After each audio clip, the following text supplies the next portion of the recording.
আসসালামু আলাইকুম। শহরে যে পরিমাণের পার্ক আছে সেই তুলনায় গ্রামে কিছুই না। গ্রামে যদি ছোটোখাটো পার্ক হয় অনেক ভালো। নীলাদ্রি ফুড পার্ক আজকে চলে গেলাম। এটা আমাদের হবিগঞ্জ মাধবপুর ধর্মগড় ইউনিয়ন। এই পার্কটা ধর্মগড় বাজারে হয়েছে।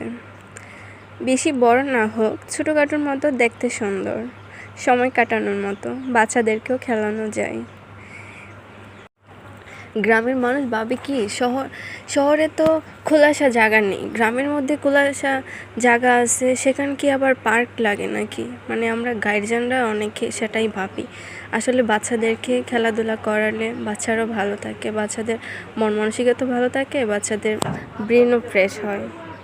শহরের মধ্যে তো আমার ছেলেকে সকালেও বিকালে পার্কে নিয়ে যেতে হতো। বলতো আম্মু আমাকে পার্কে নিয়ে যাও। ওর বাবা যখন ডিউটি থেকে আসতো তখনও আবার ওর বাবার সঙ্গে যেত পার্কের মধ্যে। কোয়ার্টারের ভিতরে তো অনেক বড় পার্ক আছে, বিশাল, তাছাড়া সাইডেও আছে। আমার ভিডিওটি কে কোন জায়গা থেকে দেখতেছেন অবশ্যই কমেন্টে জানাবেন। আমাদের হবিগঞ্জ জেলার মধ্যে হয়ে থাকলে অবশ্যই তো জানাবেনই, কারণ আমি জানতে চাই আমার ভিডিওটি কে কোন জেলা থেকে দেখতেছে। আমার প্রিয় ইউটিউব পরিবারের সদস্যর বন্ধুরা কে কোন জায়গা থেকে আমার ভিডিওটি দেখতেছেন অবশ্যই কমেন্টে জানাবেন। আল্লাহ হাফেজ, সবাই ভালো থাকবেন।